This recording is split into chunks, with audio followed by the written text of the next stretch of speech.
Je sais jamais comment commencer mes vidéos. Yo tout le monde, j'espère que ça va. Aujourd'hui on se retrouve pour une nouvelle vidéo. J'ai cru que j'étais Bilal Hassani. Comme vous avez vu dans ce titre aujourd'hui... Attendez, je m'échauffe. C'est bon. Aujourd'hui on va parler test. Aujourd'hui on va parler personnalité. Aujourd'hui on va parler test de personnalité. Vraiment pourri sa mère. Je me rends compte qu'à travers mes vidéos, en fait je parle beaucoup de musique, de rap, de vêtements, de tout ce que vous voulez, mais je parle pas beaucoup de moi, ou très très peu. Et les seules choses que vous savez de moi au final, c'est à travers mes goûts en fait. Et du coup je me suis dit que j'allais intégrer un peu plus souvent des vidéos comme celle-ci sur ma chaîne. Donc la dernière fois en venant sur YouTube, je suis tombée sur une vidéo qui s'appelle le test de morale le plus compliqué qui soit. Il vient de la chaîne YouTube Sympa, ils font souvent ce genre de vidéos en fait où c'est assez interactif, vous devez répondre etc. Et au final c'est test de personnalité quoi, mais à travers une vidéo. Et du coup je me suis dit, ça il faut que je le fasse. Parce que je kiffe répondre à ce genre de choses, vous savez quand vous avez un dilemme, vous avez soit un choix soit l'autre et vous avez pas d'autre solution. Et ce qui va être bien aussi c'est qu'on va pouvoir voir un petit peu nos réponses entre nous, donc vous allez pouvoir aussi répondre à ce test. Donc n'hésitez pas d'ailleurs à y répondre et à le mettre dans les commentaires pour qu'on voit un petit peu qui est le plus psychopathe d'entre nous. Donc ma foi je vais arrêter de parler, je vous mettrai de toute façon le lien de la vidéo en barre d'infos si jamais ça vous intéresse ou le lien de la chaîne, enfin bref. Et bah écoutez, on va y aller, c'est parti.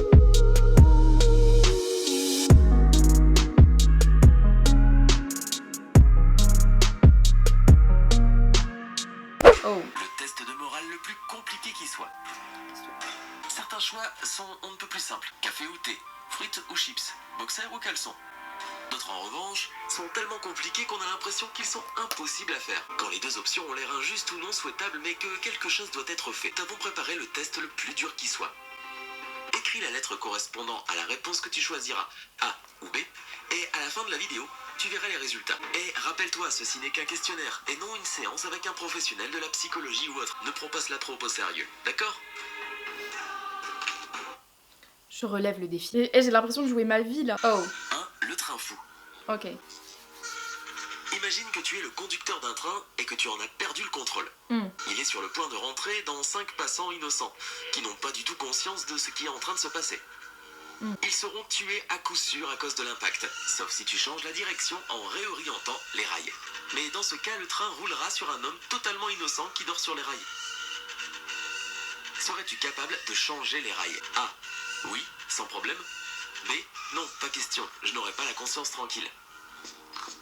Wow. Donc là le problème est le suivant. T'es conducteur d'un train et t'as perdu le contrôle. Devant toi, t'as deux choix. Soit tu tues 5 passagers innocents, soit tu tues une personne qui dort paisiblement sur les rails d'un train. Est-ce que tu changerais la direction des rails paisiblement ou non tu changerais pas les rails parce que t'aurais pas la conscience tranquille? Franchement, moi je changerais les rails. Moi je trouve que c'est pas vraiment un dilemme parce que si tu changes pas la direction des rails, tu tues 5 personnes au lieu de une et en plus qu'est-ce que fout la personne en train de dormir sur les rails d'un train? Franchement, réponse A sans problème. T'as qu'à pas dormir sur les rails d'un train, déjà ça doit pas être confortable non plus. Un bus de ville a totalement perdu le contrôle et fonce droit sur un groupe de 7 personnes.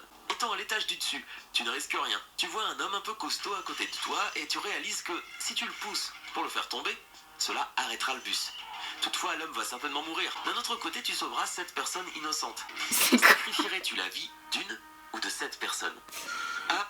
C'est quoi ce putain de dilemme? Non mais attendez, genre, moi je me demande vraiment c'est qui crée les dilemmes parce que des fois il y a des trucs. Quelle est la bonne chose à faire dans ce cas? Réponse B, je ne pourrais jamais prendre la vie de quelqu'un même si cela signifie en sauver 7 autres. Parce que encore sur le premier dilemme, la personne qui dormait sur les rails d'un train c'était un petit peu de sa faute, enfin elle a qu'à pas être ici, à dormir ici, elle pouvait dormir très bien à côté. Mais là le problème c'est délibérer de la vie de quelqu'un, d'une personne que tu ne connais pas pour sauver entre guillemets le bus et les 7 autres personnes alors que cette personne ça se trouve c'est une personne formidable qui va sauver beaucoup plus de vies. Non moi je pourrais pas, je pense que je ferais rien et puis bah tant pis pour les 7 autres personnes, pas de la faute, c'est de la faute de personne, le bus a perdu le contrôle, donc choix B, je ne prends la vie de personne.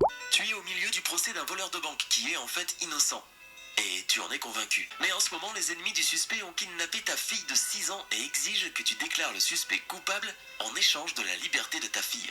Wow. Tu n'as aucune idée d'où ils la retiennent et la police ne peut pas le savoir non plus. Et tu ne peux pas t'empêcher de penser que peut-être que ta fille est en danger de mort. Accuserais-tu l'homme innocent de coupable pour sauver ta fille? A. Je ne condamnerai jamais une personne innocente, j'essaierai de trouver un autre moyen de sauver ma fille. B. Sans hésiter. C'est 2 fois plus difficile quand un enfant, surtout le tien, est impliqué. Quelle solution t'indique ton cœur? Et là, mon cœur, il est perdu. Je pense qu'à ce stade-là, t'as pas vraiment conscience de ce qui t'arrive et tu vas tout faire pour retrouver ta fille. Mais avec le recul, je pense que j'essaierai de trouver un autre moyen parce que qui te dit que les kidnappeurs, ils peuvent pas très bien te mentir. Dans tous les cas, si je l'annonce qu'il est coupable, ce sera fait. Enfin, c'est fait, on pourra pas retourner en arrière. Les kidnappeurs, ils auront eu ce qu'ils veulent et moi, j'aurais pas encore eu ce que je voulais. Vous voyez? Donc moi, je pense que réponse A, je ne condamnerai jamais une personne innocente. J'essaierai de trouver un autre moyen de sauver ma fille. Les nerfs sont tendus. 4. Le mariage de ton meilleur ami. Waouh, la musique. Wow. 2 heures avant le début de la cérémonie, tu remarques que la future épouse de ton ami sort d'une espèce de local de rangement avec un autre invité. Oh. Ils ont tous les deux l'air ébouriffés, et tu comprends alors qu'ils ont une liaison.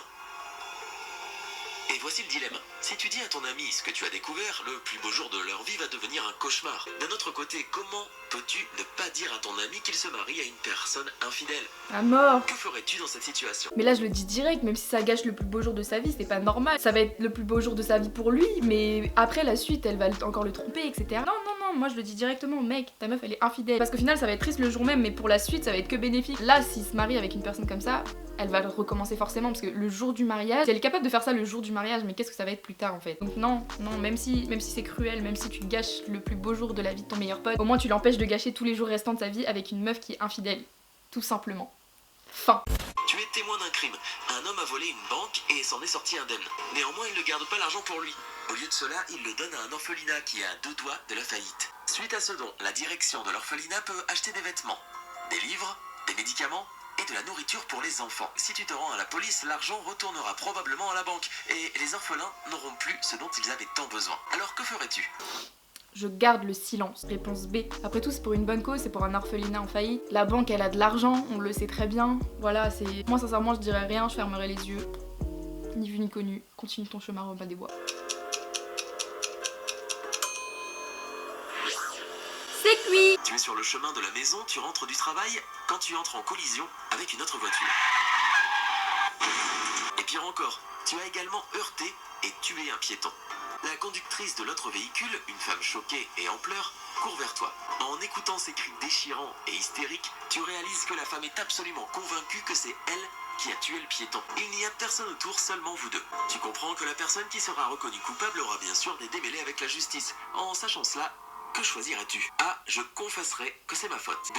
Je laisserai cette dame endosser ma responsabilité. C'est vraiment un bâtard celui qui a fait le dilemme. Non, moi je dirais que c'est de ma faute, tout simplement parce que voilà, faut assumer dans la vie. Tu vivrais non seulement avec le fait que t'as mis une personne innocente en prison, mais en plus que t'as tué un piéton. Donc autant vivre avec une seule chose. Voilà, tu seras en prison quelque temps, mais c'est pas un crime très très grave non plus, dans un sens où c'est un accident, ça arrive. Et voilà, non, moi je pense que je confesserais. Donc réponse A. Es-tu prêt à connaître les résultats? Nous avons une dernière question pour toi, et c'est la plus difficile de toutes. Mais avant de te la poser, regardons comment tu t'en es sorti. Si tu as choisi plus de A que de B, cela signifie que tu es une personne avec un code moral très strict, et que tu essaies de te tenir à tes principes, peu importe les conséquences. Tu essaies d'analyser minutieusement chaque situation et de choisir la meilleure option pour tout le monde, même si ce n'est pas la meilleure pour toi. Si tu as choisi plus de B, tu prends souvent des décisions sous l'influence de tes émotions. Tu n'es pas vraiment capable d'agir selon les règles morales si la situation te touche trop personnellement. D'accord, écoute bien. Imagine que tu te tiens debout sur le bord d'un violent torrent de montagne durant une inondation. Les rapides emportent l'amour de ta vie, un membre de ta famille et un cartable contenant 5 millions d'euros. Qui sauverais-tu? Tu n'as le droit qu'à une seule tentative et seulement 10 secondes pour décider ce qui est le plus important pour toi. Je te vois déjà regretter amèrement cette boîte de 5 millions. Donc là, le gars il demande qui est-ce que tu sauverais entre l'amour de ta vie ou 5 millions d'euros? Bah je vous jure, le choix il est difficile. Après, genre si on y réfléchit, tu sais, sur le moment je pense que vas-y, je sauverais la personne parce que voilà, t'es humain avant tout. Un coffre ça a pas de cœur et ça n'a pas de cri surtout, et ça essaye pas de se débattre. En y réfléchissant, non, je peux pas. Parce que même si t'avais les 5 millions, ça voudrait dire que tu devrais vivre avec ça sur la conscience, genre que tu te dis t'as préféré sauver de l'argent plutôt qu'un être humain, plutôt qu'une personne qui t'était très chère en plus. Je pense que au fur et à mesure tu te dirais que tu l'as tué. Donc à quoi bon vivre avec autant d'argent si c'est pour pas vivre heureux? Même si j'aurais le seum, je pense que je sauverais la personne. 5 millions? Je peux le faire avec YouTube, 5 millions. Moi c'est ce qu'on m'a dit en tout cas quand j'ai signé. Après c'est pas vraiment ce que mon compte en banque qui dit, mais bon. Bref, on continue. Si tu as choisi le sac rempli d'argent, plus de doute, il y a définitivement un problème dans ta vie. Comme il l'a dit précédemment, si t'as eu plus de A, donc si vous avez écrit comme moi sur un petit papier vos réponses, si vous avez eu plus de A, c'est que attendez, je me rappelle plus. Là, moi j'en ai 4 sur 6. C'est que vous avez un sens moral très strict. Voilà, c'est bon à savoir. Au moins, vous pourrez le dire à votre famille. Très important d'avoir un code moral très strict. Par contre, si vous avez plus de B que de A, désabonnez-vous de ma chaîne. Donc voilà, j'ai enfin terminé cette vidéo. Putain, c'était long, hein. J'en ai marre de faire YouTube là, c'est bon, j'arrête. Donc voilà tout le monde pour ces petits dilemmes, j'espère que ça vous a plu. Encore une fois, j'attends tous vos commentaires en barre d'infos, j'allais dire n'importe quoi. J'attends tous vos commentaires, vos réponses à ces dilemmes pour voir si on a un peu répondu pareil ou quoi. Si vous voulez que je refasse ce genre de vidéo, vous savez ce qu'il vous reste à faire, le pouce bleu, tout ça. Je vous fais de très gros bisous, on se retrouve très vite, portez-vous bien et à la prochaine. Ciao. Too many thoughts on my mind, I can't sleep at night, so I just keep writing. I don't need no help, I don't need opinions, so don't waste my time then. I just been living online, my city don't show me no love and that's fine. Fuck local radio stations, I got more plays than all of these rappers combined. I'm going again, I've been going in, I'm fed up with so many things. I gotta just let it all out, I'm talking about the shit they've been talking about. Telling me I should do this, telling me I should do that. Telling me things about rap. Talking the truth and then stabbing my back, they will knock me off track. No, too many things have been building, been hard to deal with, I just been drinking.